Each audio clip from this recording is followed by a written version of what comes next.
અરે પણ હું કામ મારો છો તમે મને?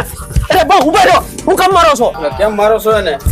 અમારી છોકરીને ફોન કરે ને મેસેજ કરે ને બકાલું લેવા જાય છે વાહ વાહ પણ તમે પેલા તમારી છોકરીને પૂછો તો ખરા ઈ મને. અરે અમે લવ કરીએ છે ને, અમે જીવા મરવાના કોલ દીધેલા છે.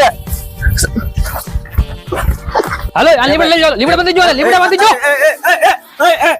જાવા જો ની જાવા જો ની એટલે હું ગામનો છે ને લુખ્ખો માણા ના કોન્સ્ટેબલ માં છે ને મેં ફોર્મ ભરેલું છે. 2-3 વર્ષમાં છે ને હું પાસ થઈ જ જાય. અરે આમની મને આના ઠાઠા હો તમે પણ એક ફરી કાજલ ને તો બોલો બાપા. ભલે કાજલ તો પ્રેમ ન કરતી એમને. તું બીમા તું કહી દે આ બધાને આપણે 2 વર્ષથી લફડું છે એમ. તું પ્રેમ ન કરતી હે? અરે પણ મારા હાથ ખોલો, હું મારા ભાઈ બંને ફોન કરું, મારી પાસે પ્રૂફ છે હજી પણ. હાલો આઈજા. ભાઈ બોલ. આ હું કાજલ ચાલુ નથી. એટલે મેં તને પહેલેથી કીધું હતું કે ડોન્ટ વેર સંબંધ ન હોય, તમે થોડા સમજો. અરે એટલે કોણ બોલતું તાસો કપાઈ ગયો. હાલો હાલો કપાઈ ગયો એવું નહીં તું પાડો. ધોડ ધોડ હાલ.